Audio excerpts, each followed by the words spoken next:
Hey guys, alright, day 2 of the blog for the Highland games. Just came over from my choir thing, check it out. Got a nice little cloak thing with a little tartan on there. It's not my tartan, but still cool. And so day 2, let's have some fun. See the bands. There are gonna be more bands today because now there's like competitions. So yesterday when I recorded that, so I'll get some recording for that for you guys. I only have about 40 minutes of room on my phone for recording, so I'll do my best for you. So anyway, let's have some fun. Yeah, my choir performance went really well this morning at the church. It was very nice, so we had a good time. So maybe I'll give you a hint of that later in the future too on a different video.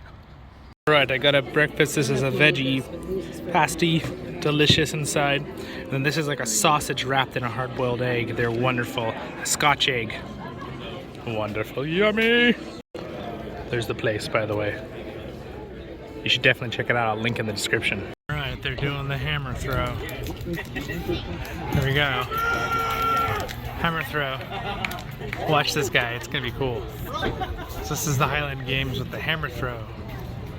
Here he goes, he's gotta spin a few times around his head and he's gonna release it. Boom, and then they mark where it landed. And whoever basically gets it the farthest, a certain amount of times. And of course there's a little bit of form, but they measure from his standing point to where it hit. And he apparently did good, it looked like, with that clap, so looked like a pretty good throw to me. And of course they use a special, stick with rubberized ball in the end instead of an actual hammer. Probably more for safety and because it's balanced really correctly. Make it fair across the board with everyone using the same, instead of everyone having their own hammer.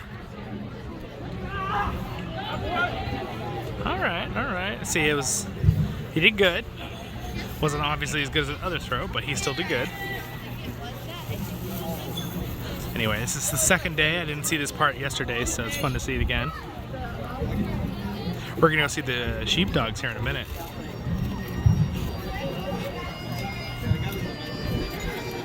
You can hear someone practicing the bagpipes over there. The Highland games. I fit right in. It's fun. It feels like a big family. Everyone's really friendly and everyone has fun together, and it's really awesome. What a throw.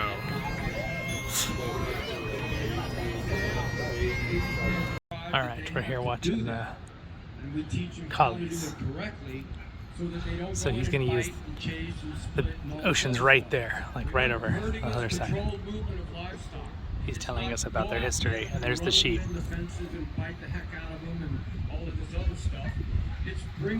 Treating your animals that you own nicely.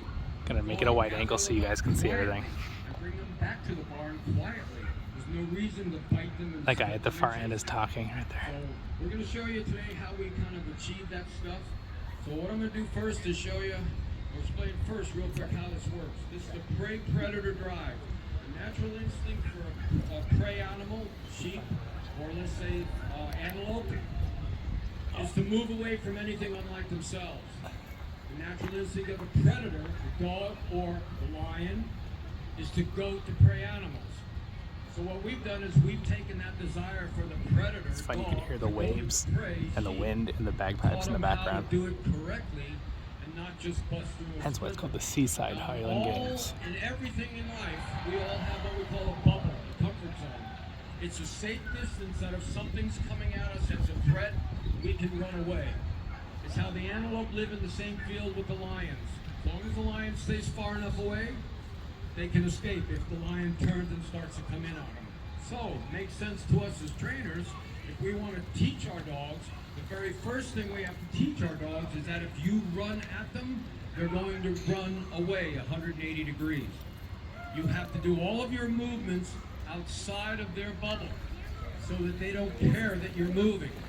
And then when you get to the top side, or what we call balance, you slow down, you walk toward them quietly, and if you do, they'll move 180 degrees away from you, towards me, or towards wherever I want them to go. That in a nutshell is how herding works. I'm going to show you how that works now with him. I'm going to just send him down to go get those sheep, and I'm going to bring him up here, and then I'm going to let Dylan take over with his AKC dog, and I just want you to watch the style of working, and then we'll bring him some AKC dogs. There he goes. Here comes the doggies.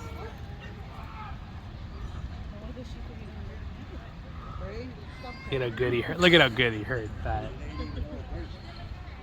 know, that's what I'm worried about. Is that fun, Brodie? Brodie's looking. I'm like, oh, what's he doing? What's he doing? I could do that. Yep. She's touching wet hay. He wants to go join. Alright, so Where are you going? The very first thing we do, and we're going to show you this with a younger dog later on, we do an instinct test. We want to teach the dogs that if you want these sheep to stay together, you have to stay on the outside of them. If you run through the middle and split them, and we're not in a controlled environment, they're going to be going in 2 or 3 different directions. And if you happen to have done that in an open field, you could be in serious trouble. If sheep start running, sheep, goats, whatever, if they start running in fear, they can run almost 20 miles an hour. Wow. Border collies have I been didn't know found sheep to could run that average fast. About 22 to 26 miles an hour, somewhere around there. So you can see if your dog is out of control and he's chasing a sheep or two out in the open, it could be a long time before he gets to them and is able to catch them. So the first thing we want to teach these dogs is about this bubble concept. We want to show them as long as you stay on the outside, we'll stay together. Now this is Freya. You notice the difference in her? She's lower to the ground in tweed. She's also much more heavily coated and has a totally different working style. Dylan and his family came out and saw us at the Queen Mary about 16, 17 years ago. No, maybe not that long. Because Freya was just a David pup. have been to the Queen Mary ship. Is that what he's talking about? 12, 13. But they had a Shetland sheepdog. That's an old ship They came out and they did an instinct that's been test. parked for a long time here in the U.S. And they brought Freya out a couple of years later. The bottom line is we've known Dylan for quite a few years. Dylan fell in love with the sport like I did. I started with a Bouvier, and he realized that little Freya here, the love of his life, is not going to be able to take him as far as he wants to go in this game. So he went and bought an ABCA border collie, which you'll see next. And I want you to just see the difference in their style. Thank you, Freya. Thank you, Dylan. Look at her face, though. But what I want you guys to focus on is every dog that comes in, pay attention to their face, okay? I've had literally, at the end of my shows here, I've had people come up to us, and I'm convinced they're the bubble, toil, and trouble people, you know? And they give me the attitude about, yeah, well, how do you know they really like doing this? I don't even answer that question anymore. But if you can't tell that this boy here wants to do this, and you don't know dog behavior, aren't you? You want me to say something like,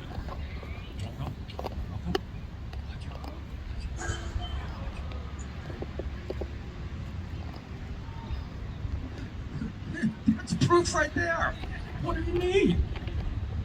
By the way, at our training facility, don't show up if you come out for an instinct test. Don't show up with a shock collar. We do not allow them on the property.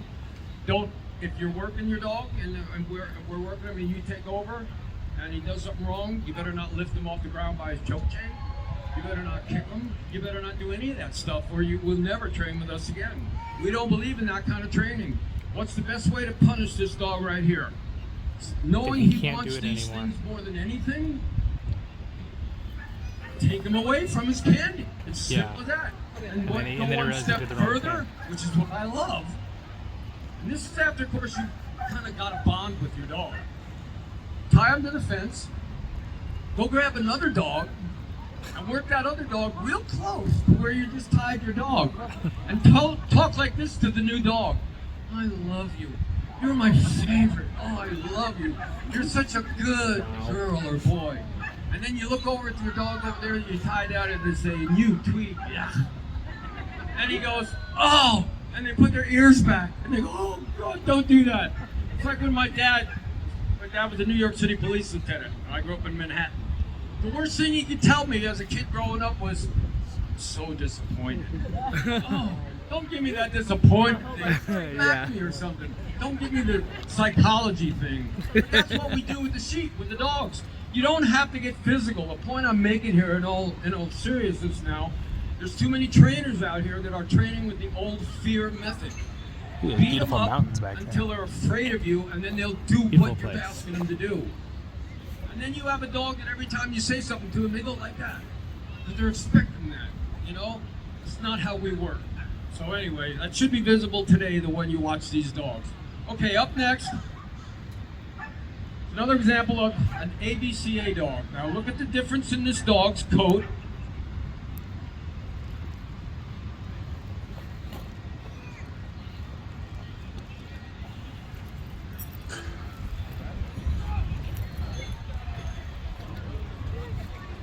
Okay, right off the bat, you can tell much more enthusiastic, okay, which is what we like. And you notice the coat, way more smooth. Tweed, my dog, was given to me by a client who was going to have surgery and she didn't think she was going to make it. And we've been working together, and so she gave him to me. My own dogs that I buy from Alistair McRae are all smooth coat, like you're going to see. I have the litter mate to Mackenzie, Dylan's next dog. Because in the real world, when I'm outside working in the fields, I don't want a dog that's going to pick up. Dogs are fantastic, because if any of you guys have horses, you know there's a product out there called Shoshi. It's a silicone-based product that you spray on your horse, and then when you go through the brush and everything else, it doesn't attach on. I don't know about you guys, but after I've spent 10, 12 hours in the open fields working dogs and working livestock, I don't want to spend another hour of my evening grooming my dog to get all the stuff out of them. So we like the smooth coats in the real business end of this. But look at the dog's face, look at his attitude. This is an ABCA Border Collie, bred for nothing else but sheep. Not bred for agility, not bred for all this other fun stuff, and I'm not ragging on any of that. I love all of that. Anything you do with your dog is better than tying him up in the backyard and feeding him once a day. But why not do what they're bred for? That's what we bred these for. That's what they created these dogs for, was to work sheep. And if you live close enough to somebody that has sheep and it's training, why waste your time with the other stuff? Why not do what they were bred for? You're going to see a difference in your dog. All right, thank you, Kristen. Good job, Quinn. We need one of these with very well tight. Okay, now, remember the attitude thing I was talking about? Watch this next dog. Now, we're going to go ahead and show you how an instinct test would be. She ran off. When people call us at home, they say, okay, I have a blah, blah, blah. What do I have to do? Well, 30 years ago, you could have just started lessons. Now we have to instinct test dogs, because we are now, unfortunately, seeing border collies, Australian shepherds, cattle dogs that come in and don't even look at the sheep. But they're pretty. They walk around Westminster really nice, but they don't work. I don't get that. Sorry, getting on my soapbox again. I don't mean to do that in my demos, but I'm really into the working aspect of these animals. That's what they want to do. You think he wants to walk around Westminster, or you think he's what? No, go to sheep. Now watch at home in an instinct test. We take the young dog in a round pen with myself, my wife, or my daughter, and we get between the sheep, because the last thing we want to do is allow this young dog to run right in and bite the sheep, split them, run them into the fences or whatever. So the person in the middle, his job is to take the dog and try to guide it by stepping into it to the outside. So right off the bat, it gets to the outside, and that keeps the sheep together. You notice how they're all together right now? They're not spread apart. They're a flocking animal. As long as you stay on the outside, they'll stay together. And then we get ready, we say, okay, let him go. Now in this case, Dylan's doing it because we know the dog's gonna work. Okay, so we say, let him go. And we hope that, like, oh boy, good, he wants to go to sheep, or in this case, she. Look at, see the difference between his other dog and this dog? And this is a 14-month-old puppy.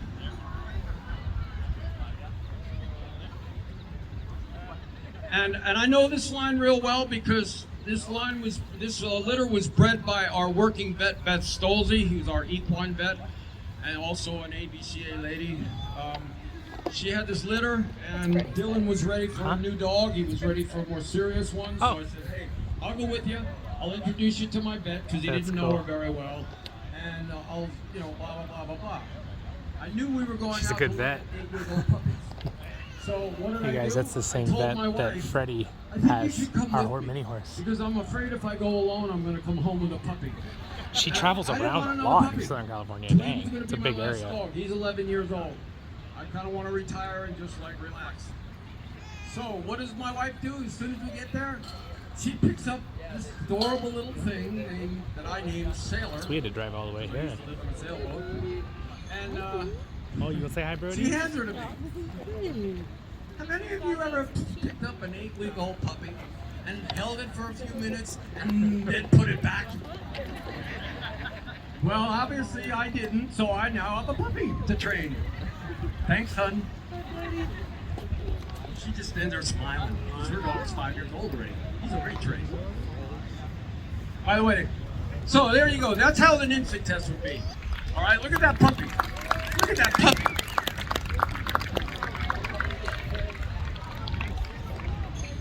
Again, the faces. You can't deny the fact that they seem to really want to do this. So to me, if you have a dog that really wants to do this, let him do it. If there's a facility around you, I drove for 2 hours, 3 days a week. So if any of you are like an hour drive away from somebody, go see them. All right, up next. Oh yeah, let's, where's this other, oh, it's over there. Okay, are you guys ready for this? This is, boy, oh boy, oh boy. Here.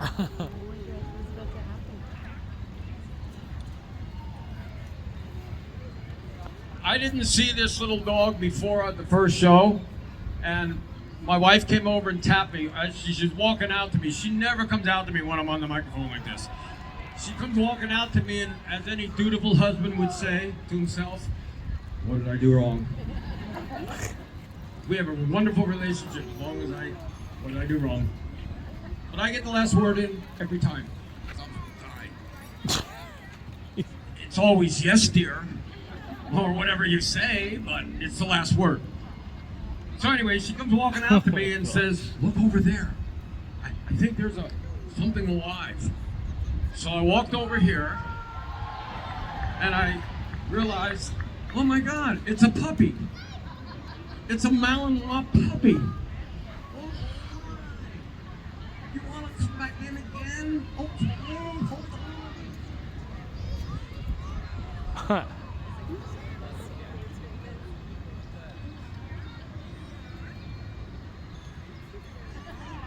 Okay, so at home, this is what we would do. This is a 9-week-old puppy. This is not rehearsed, okay? I did not.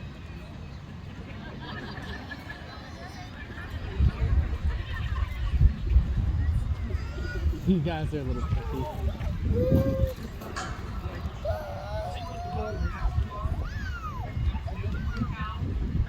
Always with a backup dog here so the dog can protect us.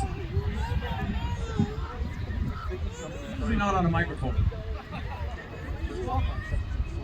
You see if they start looking.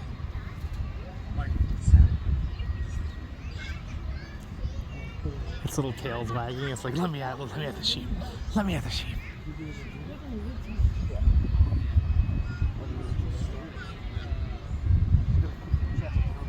obviously not ready.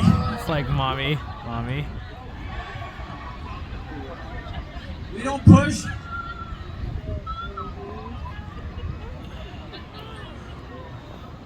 Yeah, little older baby. That's cute.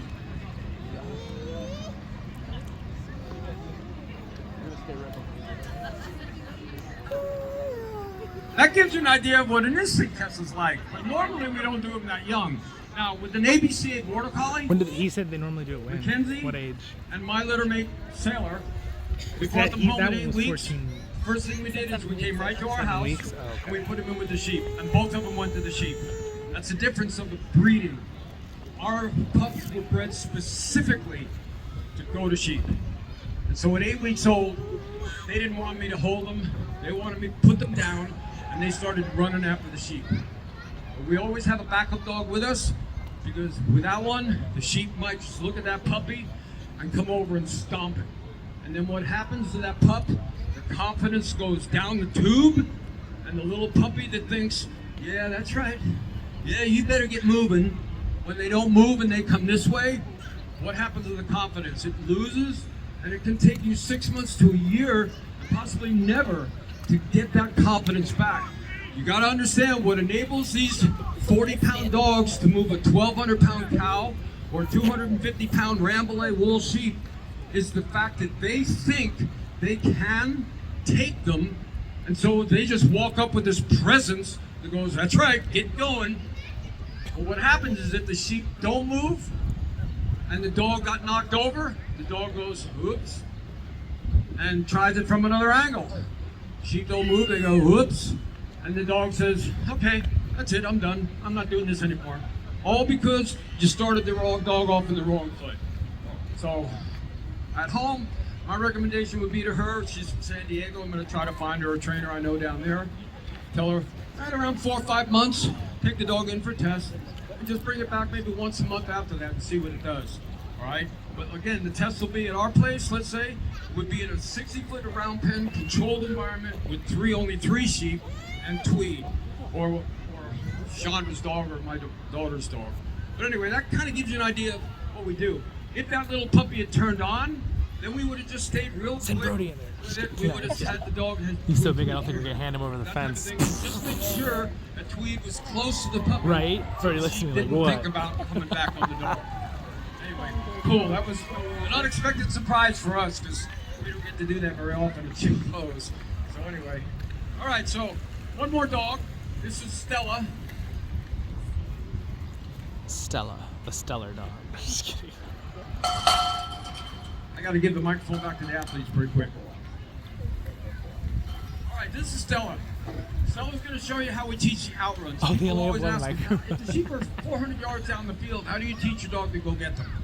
Generally, you want a dog that's already under control because you're doing this in a bigger space.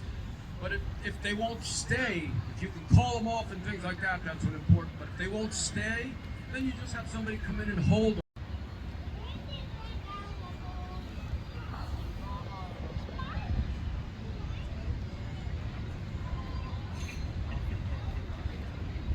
Okay, now what he's going to do now is go down. We would do this at our big arena at home. You put the sheep at one end, and the handler is going to leave his dog. He's going to come pretty close first, and then I can't go too far away from the thing, so he's going to continue down a little further, and then he's going to stop his dog a little closer, and then he's going to stop his dog These there. sheep totally know what's Now, coming. he's going to get between the dog and the sheep, okay? Because he doesn't want her running right through them, just like an instinct test. Now, she's at training, or we wouldn't even be doing this. I mean, at home, when we're ready for this step, we already know pretty much that they're going to be okay with it. Now, he sends her. See where he's standing. He's in that position to where if she's going to dive in and bite those sheep, he can stop that. So now he calls her off. He's going to call her off.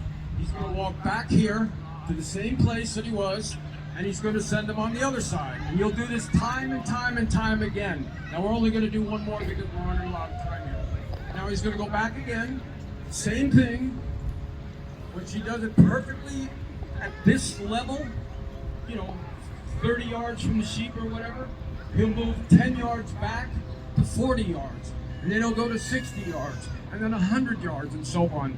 And then his eventual goal will be to be able to stand next to the dog and just send the dog like I did Tweed in the beginning. This is how we teach these dogs to go get them at 300 and 400 yards. See, but to do this, you have to be able to call your dog off.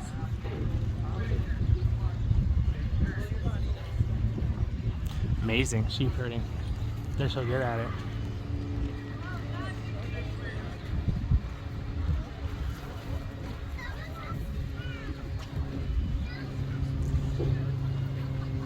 Now this time he won't go quite as close to the sheep, but he's still going to go in the middle a little bit, just so she knows I'm still here. All right, thank you, Stella. Thank you, Matt. Good job.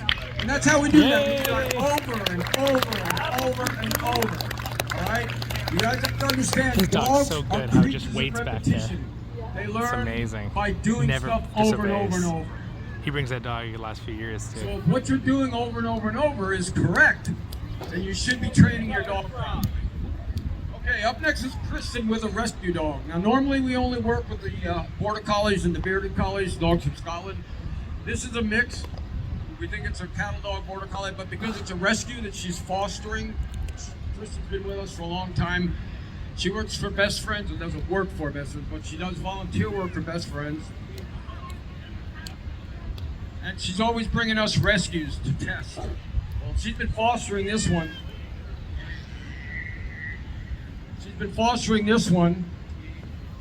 Doing the same thing that we teach the other dogs to do. We teach a theory. We don't teach breed specific. Every breed, no matter what you are, what you have, has to do the bubble. They can't run in and split the sheep. They all have to do their work outside of the bubble. They have to come in slowly when they approach the sheep. That's what they have to do.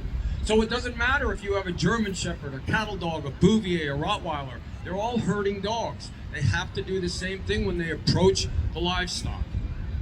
So we teach the theory, and that theory I learned, of course, originally from my first trainer, Kenny Dugan in Bakersfield, but then got refined for the last 25 years. I've been working with Alistair McCray from Scotland, who is our 15-time United States champion. He's the Scottish national champion and the international supreme champion. Wow. One of the top 5 shepherds in the world. And I'm very lucky to have met him years ago and formed a friendship with him because he knows what I do for a living. He knows what kind of a dog I need.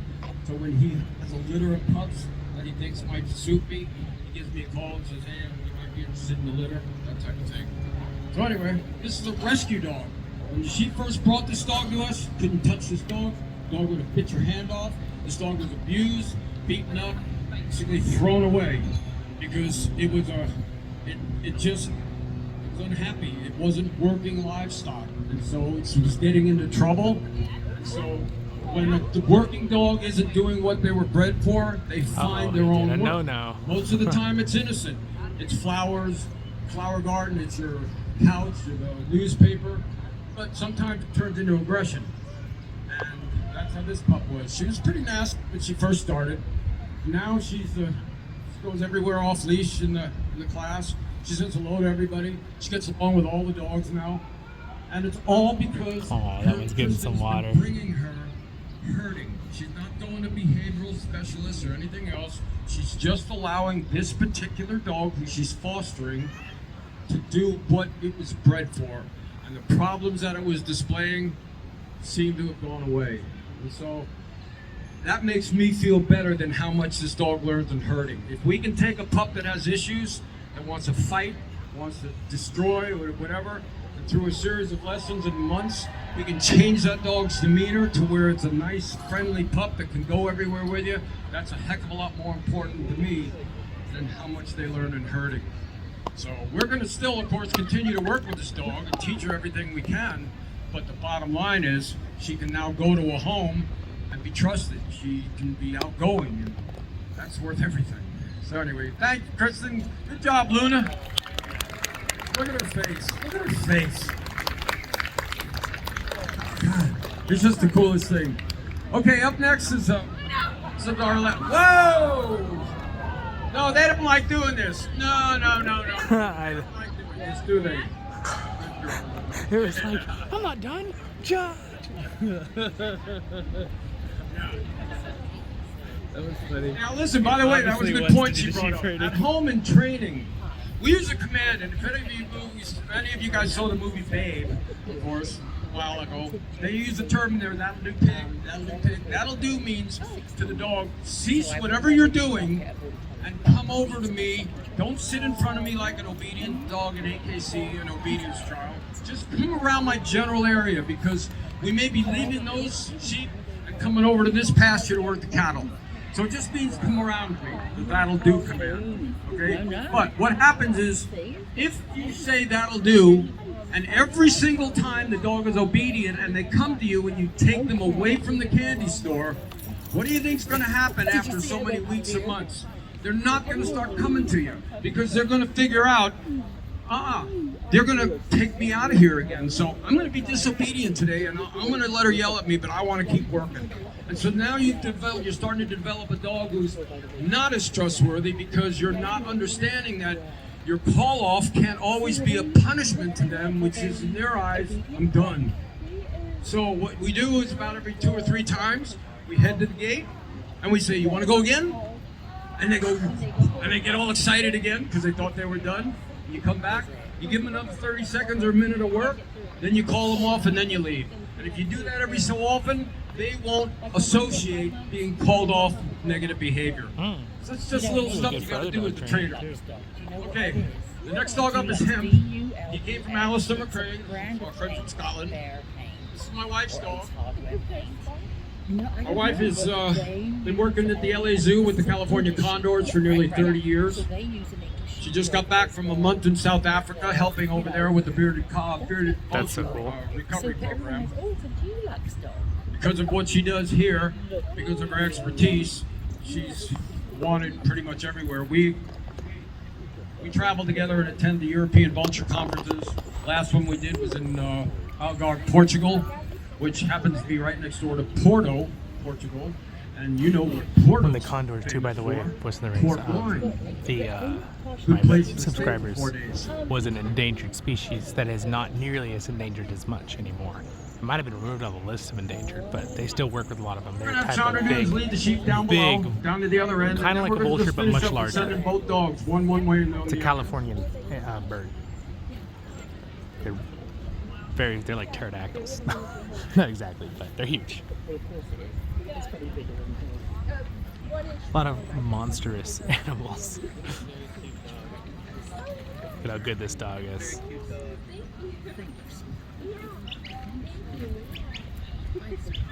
Listen to the whistles.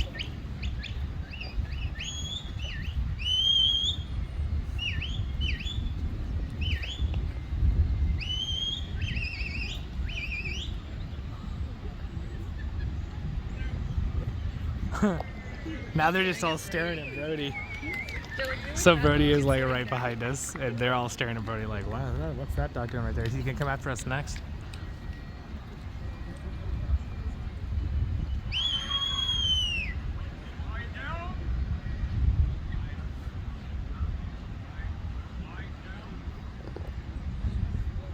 Look at a well-trained. That's how it works. Thank you all for coming out. Awesome. I know I talk a heck of a lot, but I can't help it. I'm really into this stuff. It's really, really fun to do with your animal.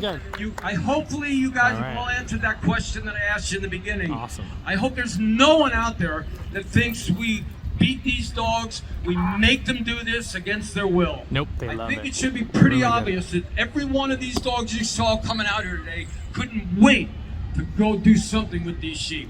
And that for us is the magic part of this. So, again, I want to thank you all for coming. And from here, the athletes are starting up again. He's waiting for the microphone, Right, so moving don't on. go.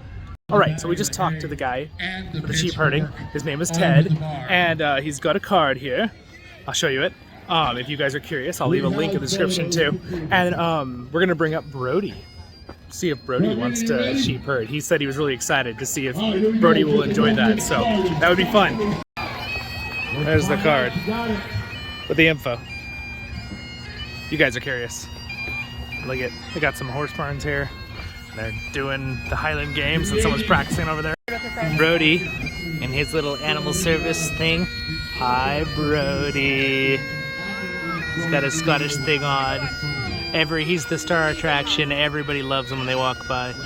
He's probably had 100 people say hi to him already.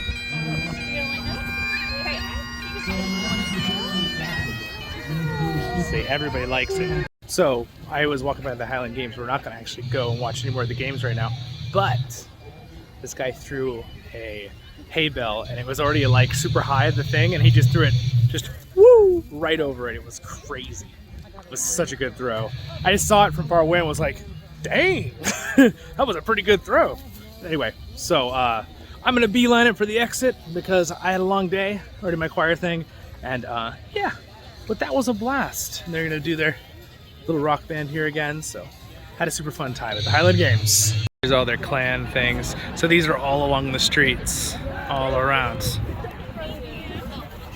So the march down, pretty fun. Pretty cool, they're doing axe throwing. She got 2 of them in there. I like that, it looks like a goblin.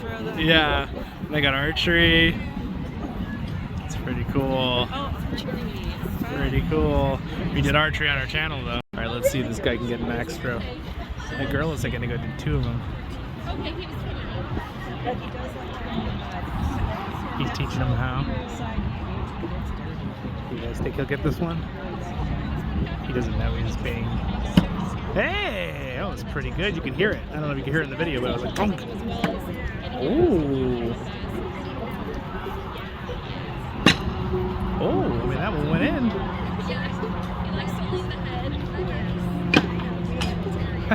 I love they made it look like a goblet or something, the creature. That's pretty good. Man, he did good, she did good. They both did good.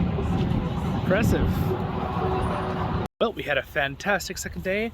Great time at the Highland Games, and I hope that you guys enjoyed the little blog. Don't forget to like and subscribe. It's my LOTRO Life blog. Do a lot of LOTRO content and Lord of the Rings content on this channel. And I'll see you all in the next episode of Voice of the Rings. See ya.